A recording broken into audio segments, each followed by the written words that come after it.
zvacho. Ndichekwaniko? Ndinokaenda sekukuseri kwezvikomo. Ndokabona. Vakatisi saka shoda ndindachirinda Sekuru Evans. Sei machuma.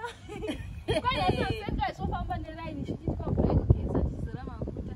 Zvino watogezei? Kana kwaizvouya mangwana wakuseni pakunoita. Mangwana kuseni? Ya, muchibvisawo kamari dzacho. Ndakashishunya. Handiyazviti chishunya. Swaifamba chichiti zvikandifambe pane papo sogwadama. Zvikandifambe sogwadama sochida kupuwa mari.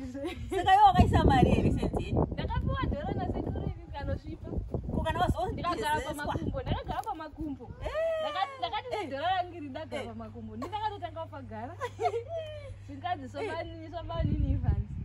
Ndawaziva asi bani Evans ane musoro akaita banga kudai. Ndawaziva. Lawo ndakatibvisa. Zvakaoma wakagona iko ndokukura kwachoka. Nezibhachi randakapfeka iri. Nachivamba ndiri muzibhachi raSekuru iri. Ndakatobvunza kuti ko iro morning gown iri wakaritorereko. Morning gown ndiri bhachi rangu. Aiwa arisi bhachi. Morning gown unopfekwa makuseni chete. Ainakidza zviro. Tairamba nziyo. Ndakati kwanzi chingamurora akauya uzogara pano. Ati anenge auya ega zvake. Zvakanaka asi. Kakanhasi pakunoidza kashofamba nebhaketi remvura zvichigezesa vanhu. Ndozvinoitwa kane muroora munyowani. Ndozvataita. Ndakakuwachirai. Chaikambaira zvikambaira.